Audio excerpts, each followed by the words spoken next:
Қош келдіңіз каналыма. Бүгін осындай французский багетті бірге жасайық. Сырты қытырлақ, іші жұмсақ болып келетін өте дәмді нан. Каналыма тіркеліп, лайк басып, комментарий жазуды ұмытпаңыз. Ыдысымызға жылы суды қосып, нан қопсытқыш, қант, сұйық майды қосып, жақсылап араластырып, 5-10 минутқа қойып қоямыз. Құрамына кіретін барлық заттарды описание бөлімінде жаздым.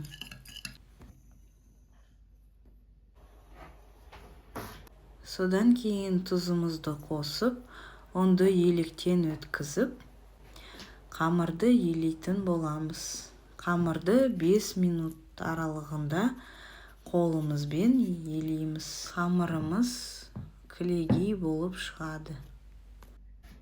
Қолымызға сұйық майды құйып, қамырды осылайынан әдемілеп қойып қоямыз. Енді 45-60 минутқа жауып, жылы жерге қоямыз.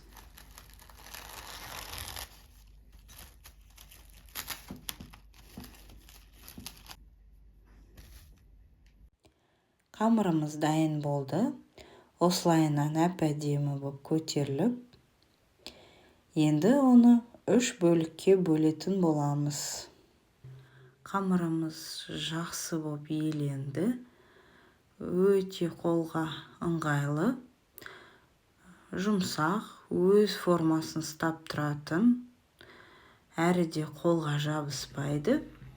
Осындай қамырмен жұмыс істеуге жақсы. Қолымызбен жайып шығып, сосын қаттырақ тығызданып домалатамыз. Содан кейін оны орап, кішкене қолымызбен елеп жібереміз.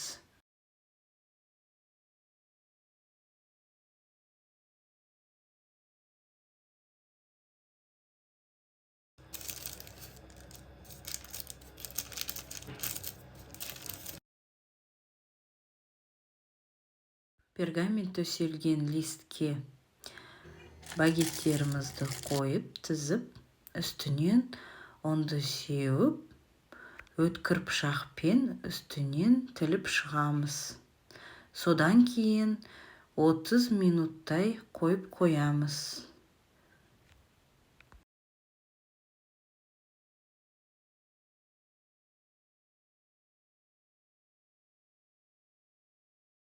Алдын ала қыздырып қойған 220 градуста пешімізге салатын боламыз. Ыстық суды астына қойып қоямыз бөлек ыдысқа. 20 минуттай пісіреміз. Суды 15 минут болғанда алып тастап, 5 минут сусыз пісіріп аламыз.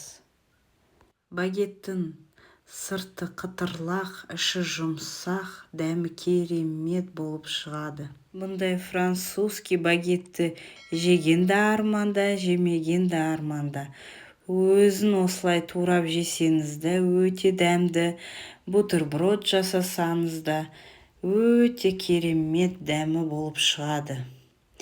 Міндетті түрде жасап, жанұяларыңызды қуантыңыз.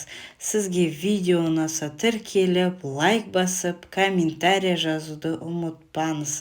Қазақ каналын бірге дамытайық. Келесі видеода аман саулықпен кездескенше.